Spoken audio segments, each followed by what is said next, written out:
Ladies and gentlemen, how's it going? Once again, I'm Nev from Nev's Tech Bets, otherwise known as your friendly neighborhood basement dweller. Don't worry, ma'am, I am from the internet. Doing a lot of research on demonology, paganism, Satanism, man, lots of interesting things to learn. Now, I'm looking into these things because I'm on a quest for truth, and I feel like the more I'm learning about history, religion, and the mechanics of the mind, when you pull together the Philip Project and the placebo effect, I'm really thinking that humans have this ability to generate magic of some sort or other that science hasn't really nailed, it hasn't really got. And all things that are too advanced for us to understand isn't science to us. We think it's magic.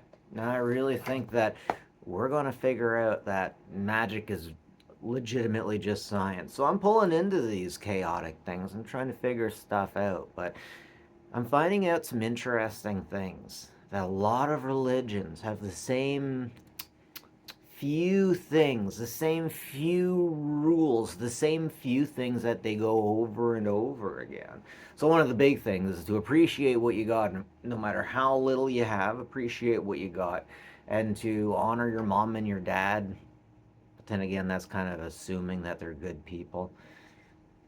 Also, number one, number one. Now this one really gets me because it is across every religion. I think it might be not all religions. It might be easier to say what belief systems it's not a part of than it is, because even your atheist ladies out there, their social justice warriors, even your worst type of nihilists will have this belief many times. If you speak of the devil will appear. If you talk dark things, you give power to the devil. If you talk about somebody, they will likely show up, especially if you don't want them to show up. That's why in the movie Beetlejuice, you had to say his name 3 times. That's why in demonology and Satanism, knowing a demon's name gave you the ability to deal with it, gave you the ability to mess with it, gave you the ability to push it away. You had to identify it, then you could deal with it. I think it's kind of like being a doctor. Once you get the person's problem, you can give them the tool to make them go away. By making the problem go away, of course. And then later hacks came out. So, okay, so legitimately, this is fun. This is fun. If you talk about the devil will appear, right? Especially if you say his name 3 times or so many times. The more you say it, the more they'll come. But so